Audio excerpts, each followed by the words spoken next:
Magandang umaga po. Tayo po ay narito sa studio ng ang pangalan ng studio to? Hit Studio, and we're going to interview some of the artists, recording artists, the trying hard artists. We'd like to go here to Mrs. Mila Ferrer. Miss pa po ako. Miss po po. Ano po masasabi nyo dito sa ating palatuntunan? Napakaganda ho ng aming mga boses. Wala akong masasabi ang ating renew. Kaya ho ba kayo nagme-makeup para gumanda yung boses nyo? Opo, ganun po. Maraming salamat po, Mrs. Ferrer. At dadako naman po tayo dito sa asawa ng tanyag na arkitekto ng Rockwell, si Mrs. Wilma Palafox Jr. Ako isang tanyag na tao rin, hindi lang ito. Paano po kayo sumikat? Dahil sa asawa nyo o dahil sa sariling sikap nyo? Hindi nyo ba naalam, bago siya sumikat, matagal na ako sikat.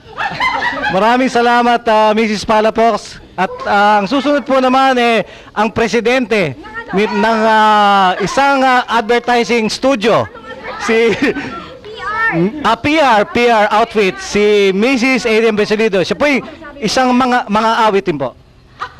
Dahil sa isang magandang Ano ho yun? I-edit ho yung kinantang ho yun. Tinatawag na ho tayo ni Mr. Manny Blas habang tayo umakyat. Sige, sundan mo lang ako sa taas. Habang hinahabol natin si Mr. Manny Blas na nangungulit na sa atin, wala na raw tayong time. Pero nakalimutan nating interviewin ang First Lady, si Mrs. Dominguez, nagdudumali. Dahil siguro, baka may call of nature. Ay, sorry. Yan. Okay. At narito na po tayo muli. Nandito na po tayo sa recording studio at maririnig nyo sa background ang music, yan, ang mga awitin ng ME8.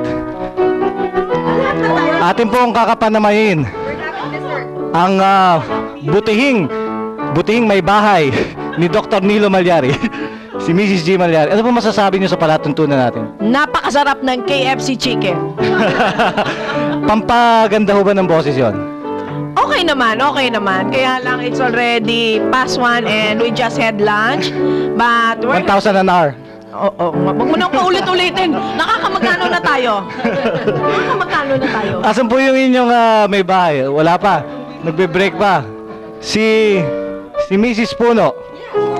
What can you say? Ito English to kasi social to eh.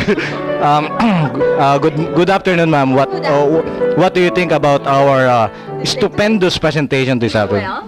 The food is marvelous, the voices are heavenly, and the company is divine. So you're only speaking for yourself or for the whole group? For the whole group na rin.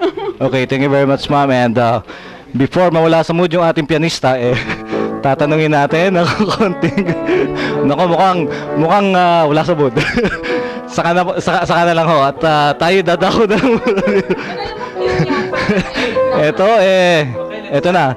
Si Mr. Ferrer nag-iintay ng kumanta. Siya po ang aming pinaka-bariton. Bariton ho ba ang inyong boses? Tenor.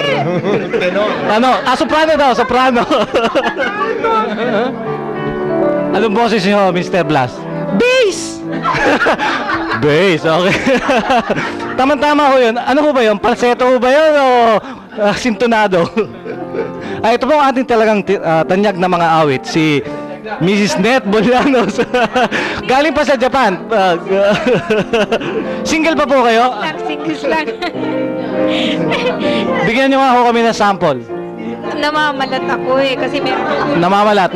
Magandang excuse.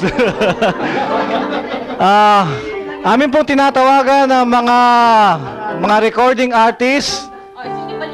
Si Dr. Nilo Malyari. Ito po ang dentista ng aking mga anak. Tingnan nyo ang mga ngipin ng aking mga anak ngayon. Gusto mo ba, bunutin ko pati mga ipin mo lahat? Tama yun. Okay na rin yun. Pero ang balita ko, using with feelings. Dahil dentista ka. Oo. Ano bang feelings nilalagay mo? Anong klaseng feeling? Anong klaseng feeling ba yun? Merong white, may composite, may plastic. Ayun, yun ang mga feelings mo.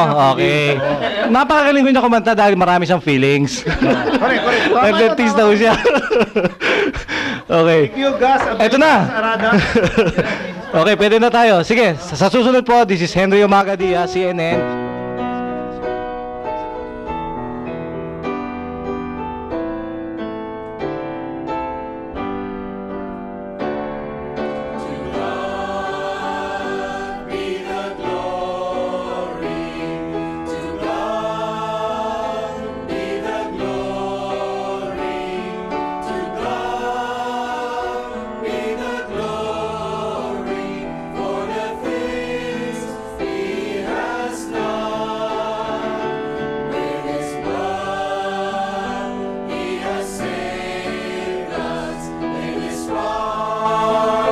He has raised